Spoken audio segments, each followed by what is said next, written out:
We're going to be reviewing Ghostwire Tokyo today, and by we, I mean me.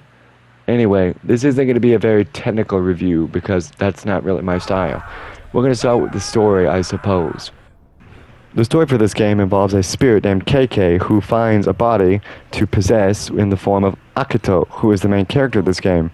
And he is unconscious after a traffic accident. So when he wakes up, he has complete control of his body except for his right hand, which is guided by this spirit. Eventually, a man named Hanya, who shows up in a Hanya mask, says that he has the power to summon evil entities, and then he puts the spirits of every citizen in the city in cages. And then Akito and KK have to go track this guy down because he's a big bad guy. And also Akito's sister, Mari, is in a coma, and he has to go and rescue her as well, while also taking down Hanyo. This game was quite interesting at some points in terms of story because it's based on Japanese folklore. And a lot of Japanese folklore deals with like demons and ghosts and spirits and stuff, but I thought it was quite interesting, but I'm no expert on Japanese lore. But perhaps the most interesting thing about this game are the graphics. I mean, look at these screenshots that I took. This game is absolutely beautiful when it wants to be. I would often find myself in photo mode just kind of taking in the beauty of this game. Maybe I'm just a weeaboo on the inside, but it's really pretty to see Tokyo, Japan in a really nice 3D rendition. It's like one of my favorite parts of all the Yakuza games, just seeing 3D Japan. But now we're going to get into the combat. So of course graphics are great for this game, but the combat just kind of felt lacking for the most part. You have different abilities like wind, fire, water, stuff like that, like the elements of the earth. But the gameplay or the combat didn't really have much variety in terms of what you could do. I mean, for the most part, you could just spam R2. But of course you did have to switch it up because the game does give you quite a limited amount of ammo. But the game does try to diversify it with a little bit of stealth. Enemy designs are really great in this game, by the way. They look really cool, based mostly off of Japanese folklore, obviously.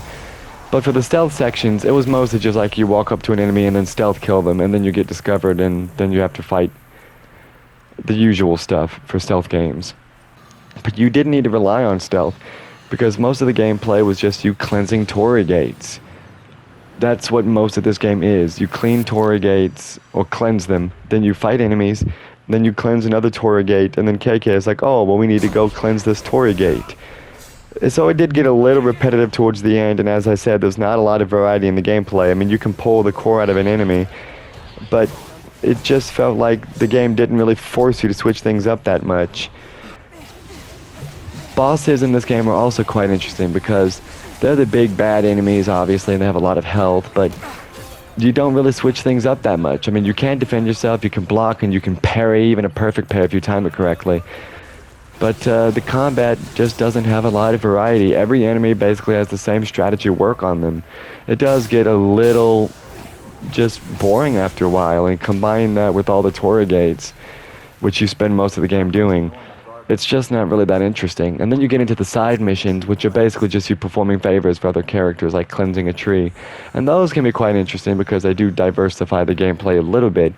But this game is an interesting story with really beautiful settings, just kind of hindered by the repetitive gameplay loop. It was just something that stopped being interesting after about 6 hours. And I really do like this game, like I really do. But the repetitiveness is kind of what holds it back. But all things considered, it's still a really interesting game, and I think it's worthy of being played.